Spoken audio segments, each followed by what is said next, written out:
It's time to talk sports. It's Hacksaw's Headlines, a panorama of the world of sports, stories, comments, and opinions. Now, here's iconic sports talk show host Lee Hacksaw Hamilton and co-host John Riley. Coming off a great sports weekend, we asked the question, who wants to talk sports? Who wants to talk baseball? We do. Good evening, everyone. This is Lee Hacksaw Hamilton. Along with my co-host, John Riley, we welcome you to bonus coverage of the winter baseball meetings in downtown San Diego. Festivities starting on Monday, running through the end of the week. And we're going to focus solely on this bonus coverage on the winter baseball meetings, baseball free agency, trade rumors, the deals that have already been made, the Hall of Fame, and some other off-the-field items. John, good evening. This is fun. The winter baseball meetings are back in San Diego for a fourth time in the history of baseball. What a huge special event downtown near Seaport Village. Yeah, it's great. I mean, we had the All-Star game here. We've had multiple winter meetings here. This is what makes San Diego America's finest city. You have to walk through the hallways of the Grand Hyatt and all the other adjoining hotels. There are baseball executives and media guys in every corner, every pocket talking about the game. It is so much fun to be down there and cover it. Now, we have a lot of baseball topics on the table for Padre fans, Dodger fans, Angel fans, Major League fans. John, let's get started. Where do you want to go? You're batting leadoff. Okay. Well, I mean, there's a lot of different places to go here, but there's been some discussion about the Hall of Fame and what they're doing. Should we go there first? Okay, let's start with that. The Baseball Hall of Fame has formed what's called a new contemporary committee. This 16-member group will look at 8 candidates who did not make the Hall of Fame while they were eligible on the original ballot. The rule is you're on the ballot for 10 years. You have to get 75% of the votes, John, to get into the Hall of Fame. Once your name comes off the ballot after the 10th year, your name then goes on the contemporary era ballot. And that's what this committee is meeting on Sunday night into Monday, and there'll probably be an announcement before the end of the week. There's controversy involved in this is the first time the Contemporary Ballot Committee has ever met. They're going to meet once every 3 years. The controversy is who's at the top of the ballot. It's the guys like Barry Bonds and Roger Clemens and Rafael Palmeiro, the guys that were involved in the steroid issues, the Balco lawsuit, the Mitchell report, etc. And what's different about the Contemporary Committee, the way it's set up, John, is that it's not the Baseball Writers Association of America that will be voting on these guys.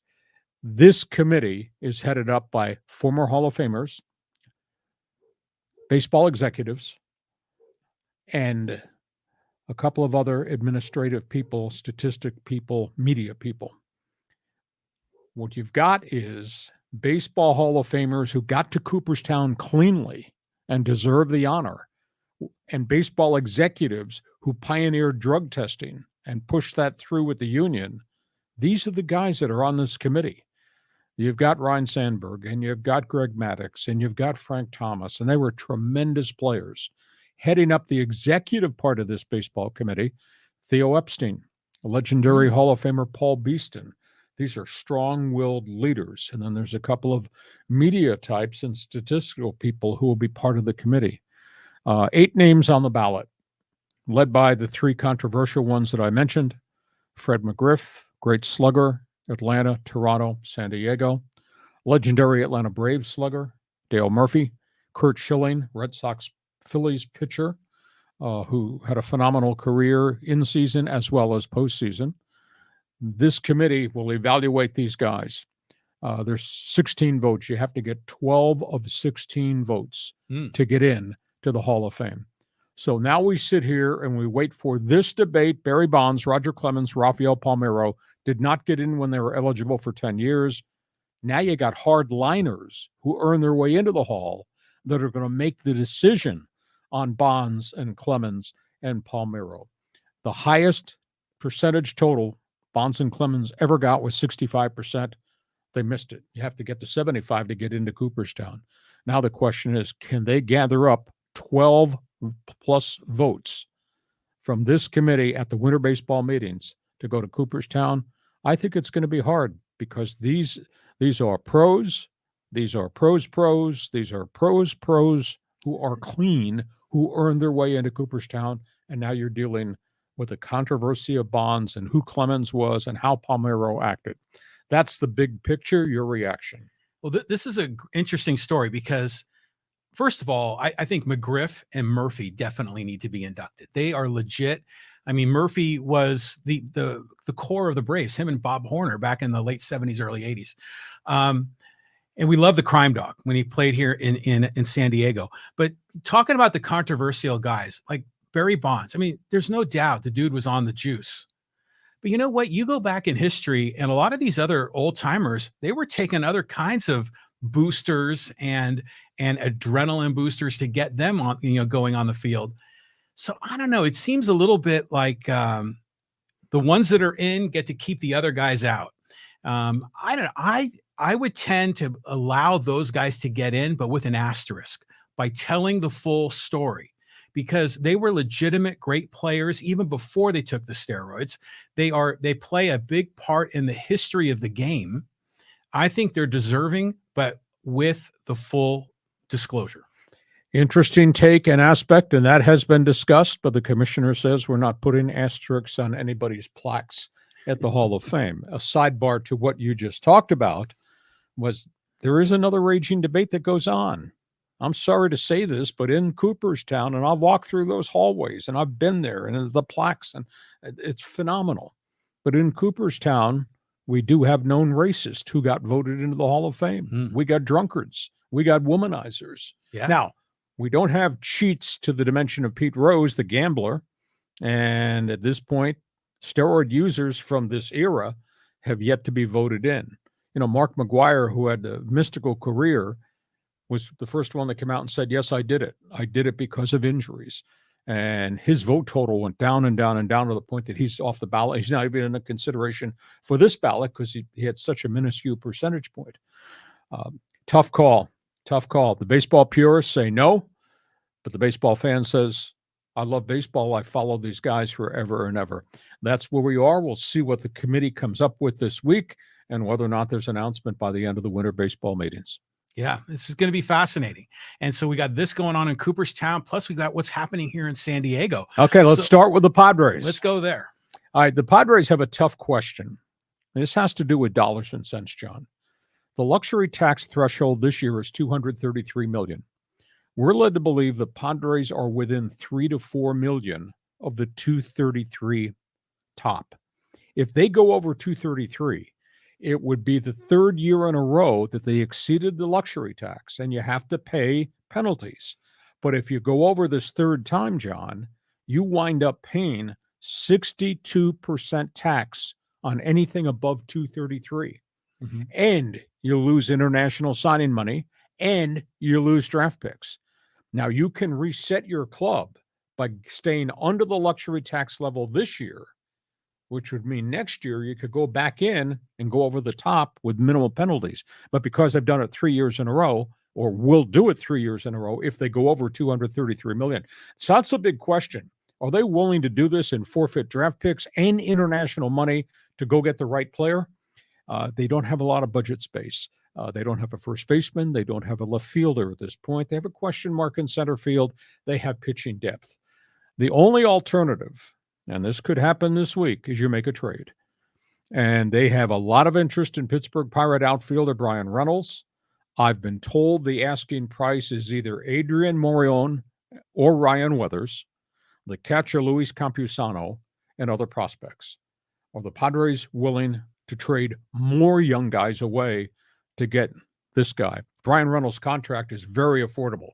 $6.7 million this year, probably $9 million next year in his final year of arbitration. Burning question. There's so many needs out there. There's so many players out there, but do they have the wherewithal or the change in corporate philosophy to make a deal of significance? They've been linked to Xander Bogaerts, who they've interviewed. They evidently touched bases with Trey Turner, although I think that's a reach to think that they could afford a guy that's going to demand $30 million per season. There are other guys out there that they could probably go after. So My question for you, Padre fan number one, do you think Peter Seidler should give A.J. Preller permission to take the credit card and go way over the $233 million deal? Or should they just try to get the right mid-level free agent?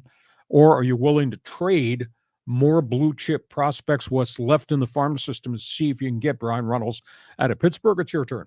So Brian Reynolds would be an intriguing guy to have. Plays center field, he hits for power, but that doesn't solve the payroll situation. They still have those huge contracts. And I've been hearing, people talking about, well, maybe they need to trade Tatis or trade some of these big contracts. I don't know. I can't see that happening. So it seems to me that they can fill in with some mid-tier guys. But my understanding is that the Padres talked with Trey Turner twice. They had separate meetings with him. So they seem serious. Maybe they're just going to go all in because these are the years they have Soto. Well, they've got a window. They have a window because of the young pitching. They have a window because of the older pitching that doesn't have much time left on the clock.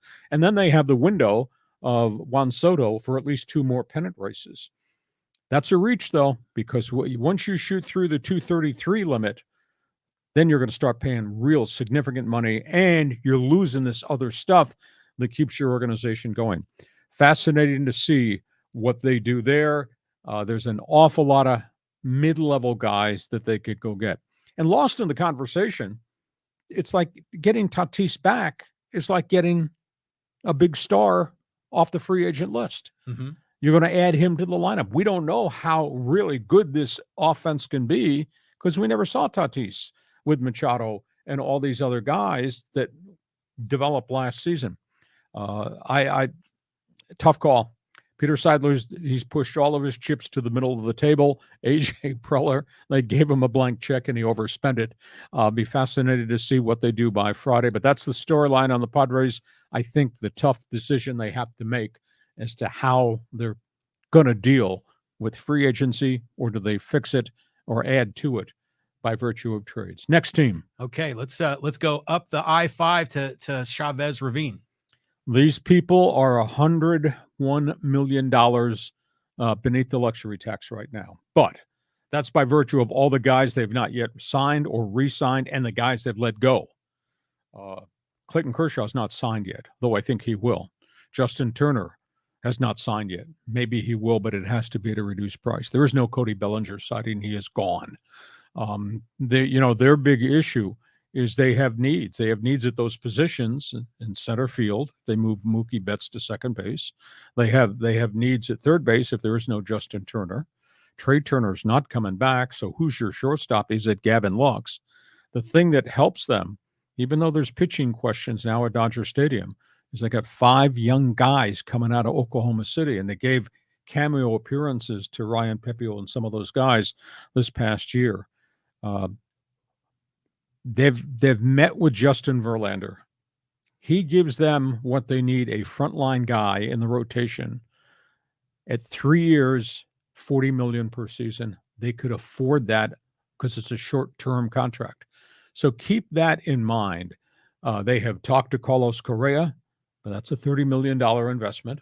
If you're going to spend 30, would you rather have it on Correa, or would you rather go get Trey Turner to come back? It's been no indication that they and Trey Turner are linked together.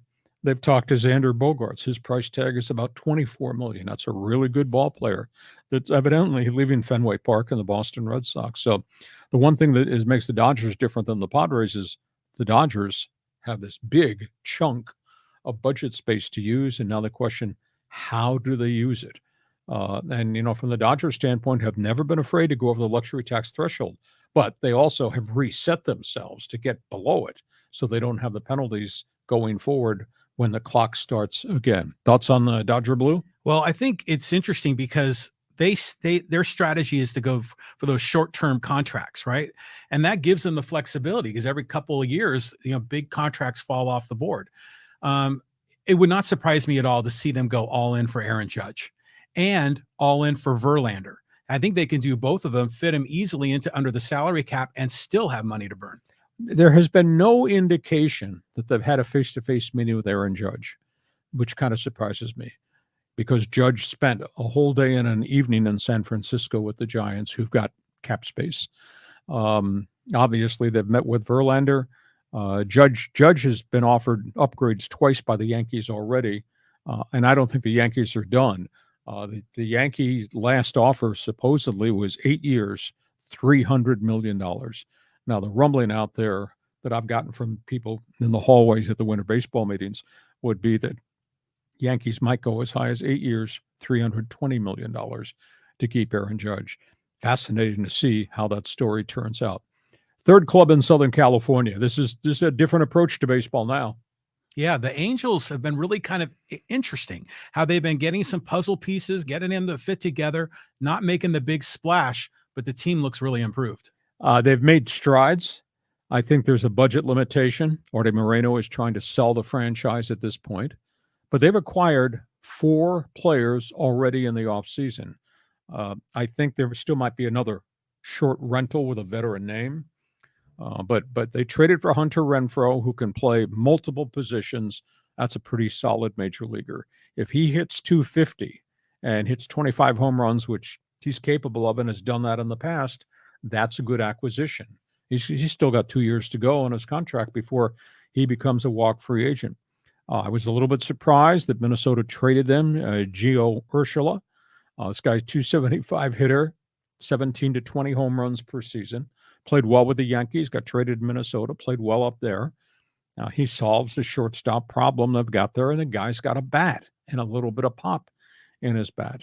They fired the first shot right the day after free agent window opened when they signed Tyler Anderson to the Dodgers, who's kind of reinvented himself, and he's coming off a 15-5 season. So he goes into the rotation probably right behind Shohei Ohtani, and they've still got 3 or 4 young pitchers led by Reed Detmers to maybe fill out that rotation.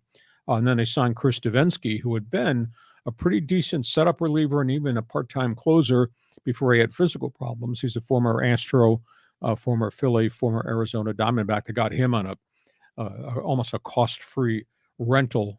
He seems to be healthy. So Halos are operating a little bit differently, but again, they got Ohtani for the final year. They got Mike Trout on the mega contract. They got Rendon, then they turned around and they got Renfroe. So I think there's probably another pitching acquisition coming. I'm not sure what type of pitcher it would be. It'd be a mid-level guy who could be maybe a 4th or 5th starter, maybe a veteran, because once you get beyond Ohtani and Tyler Anderson, and they got Reed Detmers, who's really young, and they got Sandoval and they got Suarez, it's still a fairly young pitching staff. So it's really interesting there. Before we move to other storylines at the winter baseball meetings, tell all of our viewers on live stream and those that follow us on Facebook, on YouTube, on Twitter, and the audio platforms, how they can access, how they can subscribe to join us so they'll get all the alerts every time we do our weekly podcast and then the bonus coverage that we're providing tonight. Yeah, so get subscribed to Hacksaw's YouTube channel. Just click on the subscribe button, click on that bell. You'll get alerts, especially when we get together on these little Sunday broadcasts. These are kind of fun, so you can get in the loop, be part of it. At the same time, you can subscribe to all of the audio-only podcasts, Apple Podcasts, Google Podcasts, wherever you get your audio only, subscribe there to Lee Hacksaw Hamilton. And of course, follow Lee on Twitter, on Facebook, and check out his website, leehacksawhamilton.com. And we will have unbelievable coverage from the winter baseball meetings from the hallways there at the Grand Hyatt every day. So check my website because that is all written up-to-date material. Okay, let's talk about the names that are out there as the winter baseball meetings kick into high gear Monday, Tuesday, Wednesday. Yeah, I mean, it's just some amazing names out there. They've been, like you say, they're being kicked around, but who's going to sign first? What do you think is going to happen? Usually the super agents like to drag this out, but there's a limited number of clubs that could afford an Aaron Judge, could afford a Trey Turner. If you look at the top free agents, obviously Judge is at the top of the list, and they're talking that's going to be a $40 million a year contract. There's a very limited number of clubs that could afford that in their budget. I still tend to think that Brian Cashman has to get him re-signed to keep the Yankees' infrastructure in place. Where Trey Turner goes remains to be seen. All kinds of rumors that Philadelphia is going to make a run at him. Philadelphia was going to make a run at Xander Bogaerts, who's also out there. I think Turner is going to wind up probably getting 30 to 34 million. I think Bogart's price tag is I'm not going to say it's dropped, but it's a little bit below Turner's. It's probably at 24 million. I don't know what to think about Carlos Correa. He really liked it in Minnesota. They've upgraded their offer to him twice, but does he want to leave that place? Does he want to go somewhere else? Remains to be seen. His price tag is probably in the 24 to $27 million a year deal. Nobody's talking about Dansby Swanson. He was drafted very high by Arizona, traded at a very young age to Atlanta, grew in to become a star with the Atlanta Braves. They still want him. He's shopping himself around. His price tag is probably about $20 million, which would make him fourth of the 4-star shortstops that are out there. So those are names there. There's a second tier of interesting guys. Bellinger is out there. His agent has indicated that Cody Bellinger has been contacted by at least 12 teams. You've got Andrew Benintendi, the ex-Red Sox, Yankee, and Kansas City outfielder. He's there. He had a good season, got finally healthy. Wild name out there is Will Myers. Now, he's not going to knock down a big amount of money. He's going to probably go somewhere and play less from what he got in San Diego. And then there's the catcher, Will Contreras of the Chicago Cubs, who can play multiple positions and has obviously got some power. So those are the marquee guys. Like I say, at the top of that board, that list that we put together there in the orange banner, there are very few clubs that can afford $30 and $40 million guys. So I don't think that their dollar figure impacts the rest of free agency. But the guys that are in the $25 million range and down, that's where you're going to see a lot of play and a lot of negotiating, bartering, and I'm looking here, and let me talk to them, etc. Going to be fun. There's about 145 free agents led by Aaron Judge that are on the board right now. Your thoughts? Yeah, I mean, isn't it amazing the numbers that are being thrown around? I mean, it used to be that 40 million was the entire payroll of any of the Oakland A's or some of the low payroll teams. I think this is fabulous. The funny thing with the Bellinger comment you made, supposedly his agent says he's had 12 offers, but that's just Boras, isn't it? Just sort of jacking up the market, trying to create maybe some phantom demand for the guy. But I look at those names. I read earlier today that Benintendi was maybe talking to the Astros. That was a potential move for him. So this is the fun part of the offseason when all of these players switch around. Other sports don't have this amount of dynamism in the offseason. And this, to me, as a baseball fan, is thrilling. And it's great that the Padres can play a role here. Are they going to go for one of those big names? I don't know, but they've surprised us in the past. Okay, from the everyday players who are on the list, let's look at the pitchers who are on the list right now. And obviously, you got big names and you got big contracts coming. Justin Verlander evidently is leaving Houston. I was led to believe that they told him they would offer him a 2-year deal, maybe close to $40 million, but maybe it was 1 year plus an option because those talks just kind of died. This guy at age 39, he's probably going to be in the Hall of Fame. He's fully recovered from the elbow surgery of a couple years ago, won the Cy Young Award. Wouldn't you like to have him at the front end of your rotation? I just tend to think, and going back to my original statement, there's not a lot of clubs that can afford a $40 million guy. I got to believe Verlander is going to wind up maybe at Dodger Stadium on a very short-term contract, and that would please both sides because he'd go pitch for a really good organization and a really good ballpark with a pretty good batting order that's still intact. So I think Verlander's there.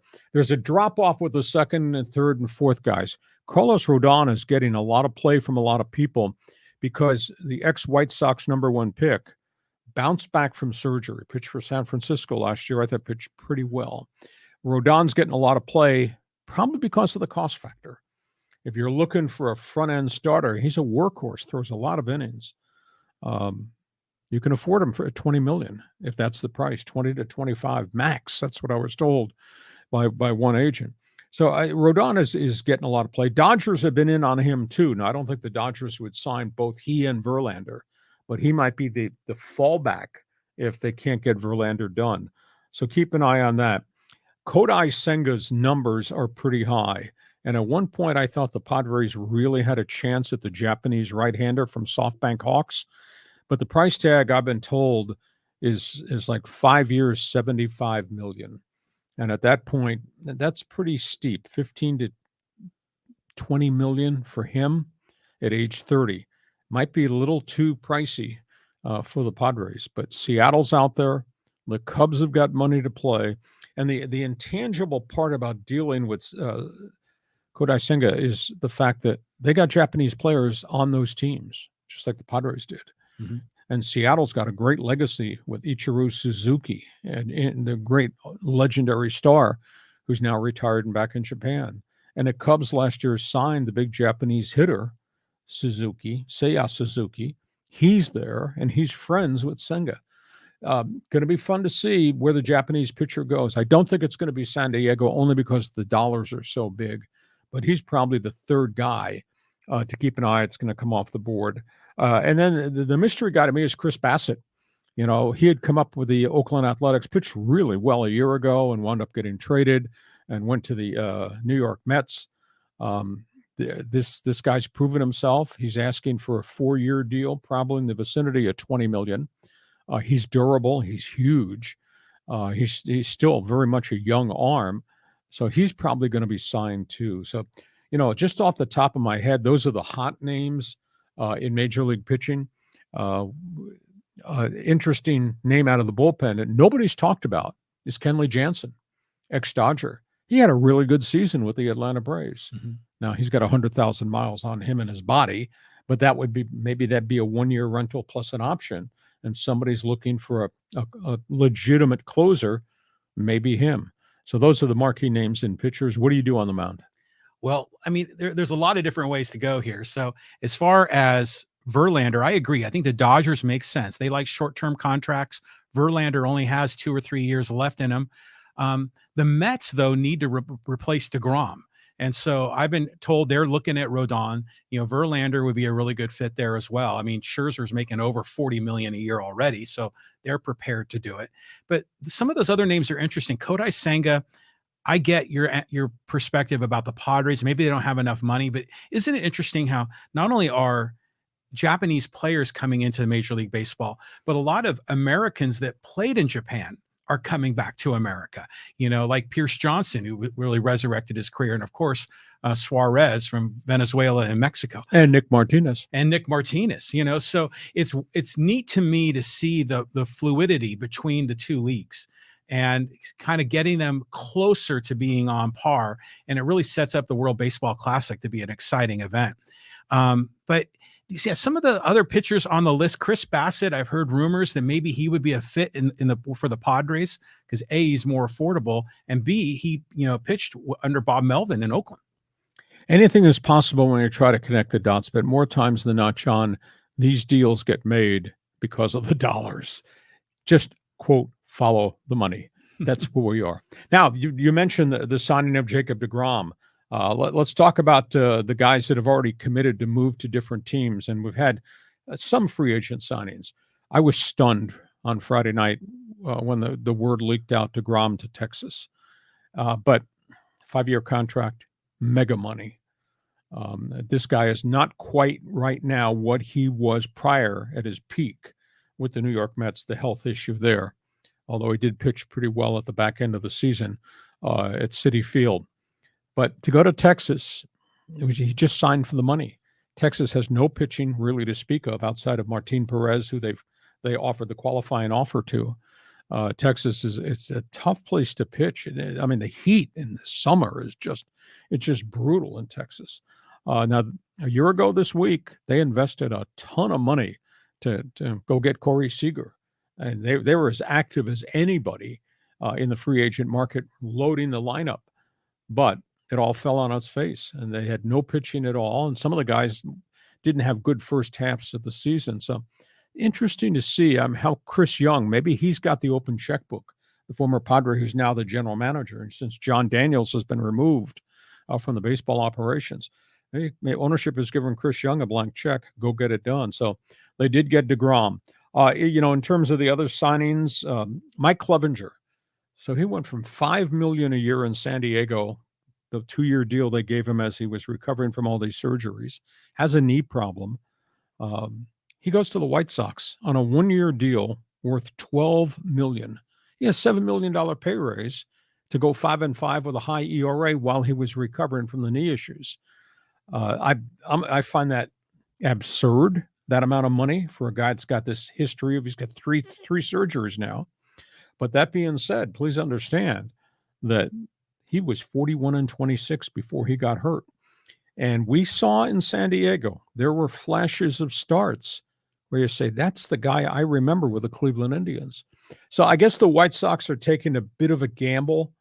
But what they're doing, I think, John, is they're taking some of the money they gave to their former first baseman, Jose Abreu, who went to the Astros, taking some of that money and redirecting it to Mike Clevenger. And I think you made the comment on one of our podcasts weeks ago that you still think there's some good Mike Clevenger in Mike Clevenger. Mm-hmm. So I guess we'll find out at Comiskey Park. But I was kind of floored at the $12 million deal on a one-year contract with him. Philadelphia loses Zach Eflin. He goes to Tampa Bay.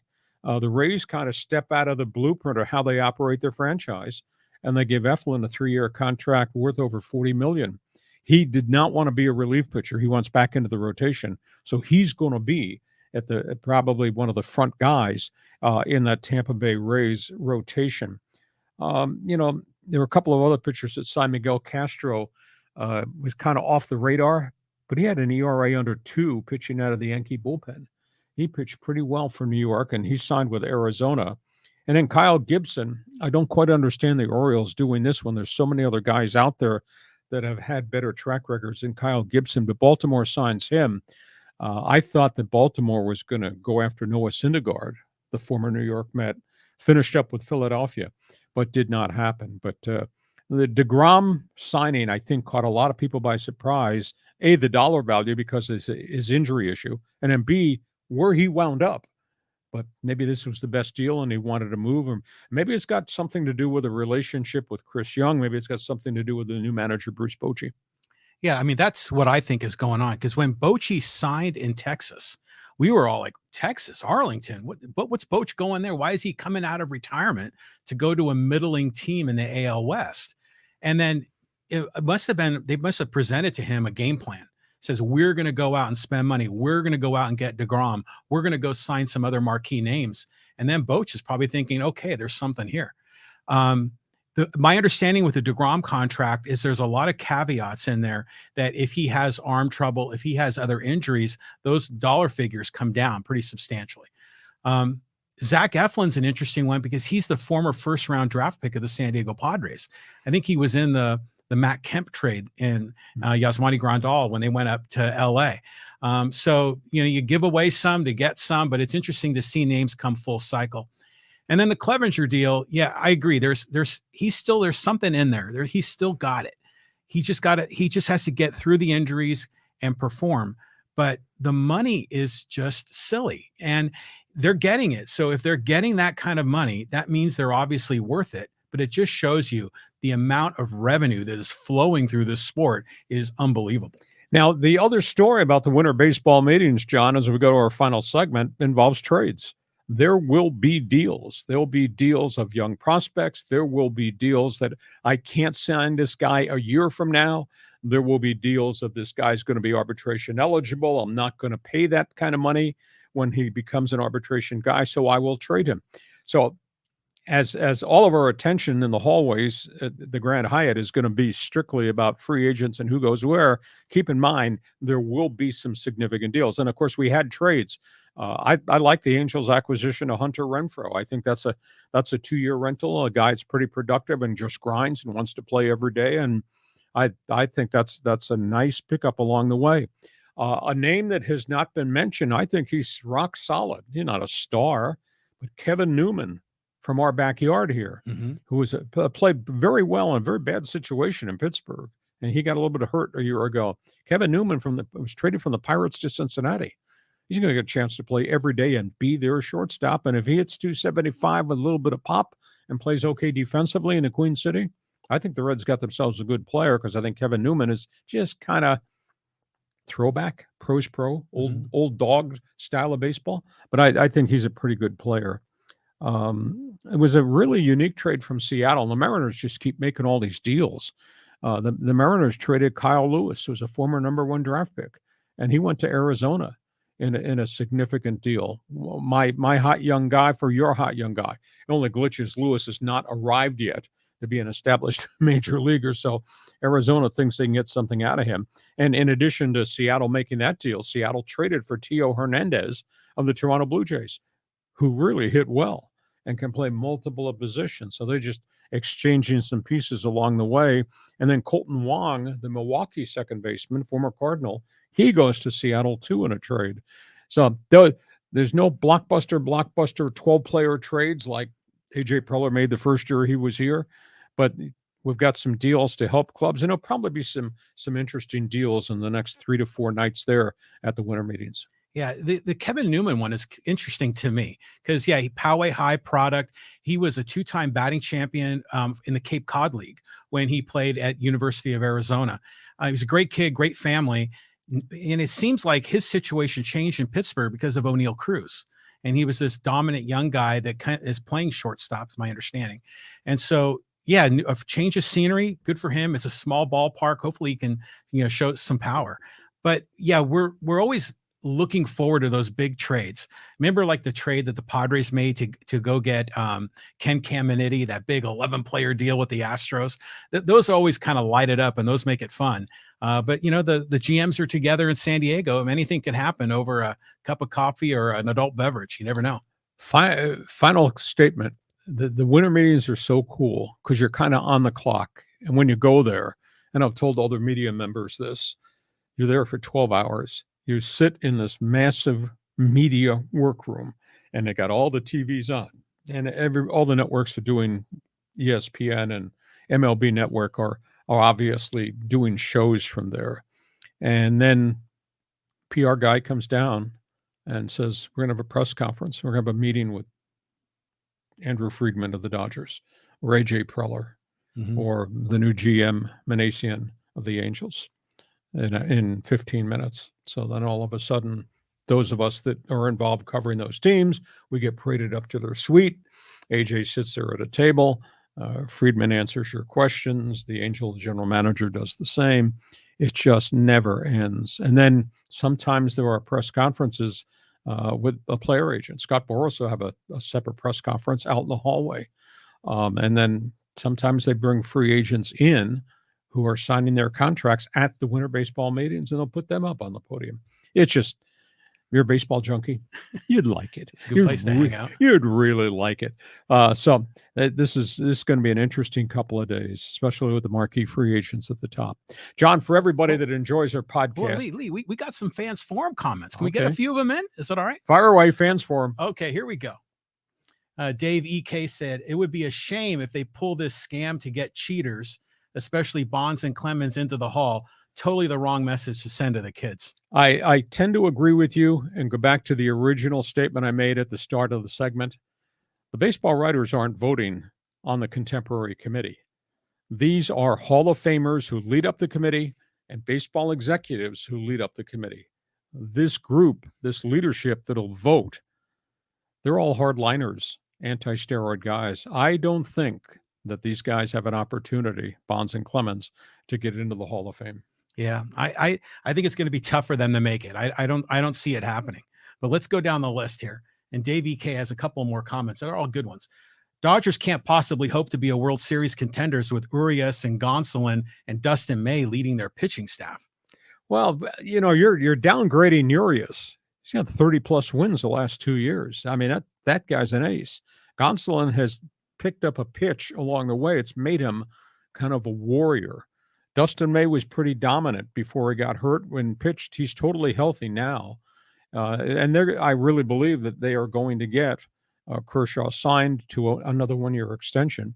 And I think you need to keep in mind, you have to do some investigation. You look at what's at Oklahoma City and how their young pitchers, led by Ryan Pepio, dominated in the Coast League. And the PCL, John, is an impossible place to pitch.